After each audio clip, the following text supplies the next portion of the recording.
ئەم ڕەشەبایە نایە بەسەر هەر شتێکە ئیلا وەکو وشکێکاتە وەکو ئێسقانێکی پواوی لێرە هەموو شتێک وا لێرە بۆیە پێغەمبەر عەلەیهی الصەلاة وەسەلام ئەفەرمێ لە حەدیثی صحیحە ئوهلكت عاد بالدبور يعني عاد بەو ڕەشەبایە ئاثاریان نەما ئیتر ڕیشەکێش کران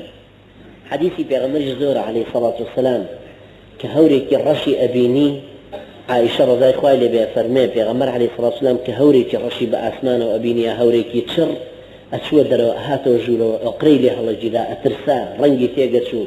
لێمانە پرسی ئەی پێغەمبەری خوا بۆ خۆ خەڵک ئەمەلی پێ هەیە کە بارانە بارێ ئەفەرمێ ئاخر ئەی ئەگەر هاتوو غەزەبی خوای پێوە بوو ئەی مەگەر ناترسین لەوەی کە ئەمە عقوبەیەکیش بێ وەکو ئەوەی کە خوای گەورە ناردوێتە سەر قەومی عاد یەکێ لەو حەدیثانەی کە ئیمامی ئەحمەد و بخاري ومسلم روايتيان كردوا لعائشة ورضاي خوای لێ بێ ئەفەرمێن پێغەمبەر صلی الله عليه وسلم هەر وەختێک کە هەورێکی چڕی ئەبینی یان ڕەشەبایەکی بە قووەتی ئەبینی لە دەموچاوی هەستمان بە ناڕەحەتی و بە شڵەژانە کرد ئەفەرمێ پێم وجوتم ئەی پێغەمبەری خوا خەڵکی کە هەورە بینن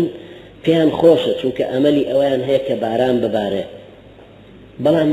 من لە دەموچاوی تۆ شتێکی تر ئەخوێنمەوە وەکو بغزاندنی ئەو حاڵەتە وەکو ناڕەحەت بوون و پشێویە پێغەمبەر صلی الله عليه وسلم فەرمووی یا عائشة ما يؤمنني أن يكون فيه عذاب چی ئەمانی داوە بە من کە ئەم هەورە عذابی خوای پەروەردگار نەبێ قد عذب قوم بالريح قومێک هەر بەم ڕەشەبایە لەناو چونکە عذاب دراون پێی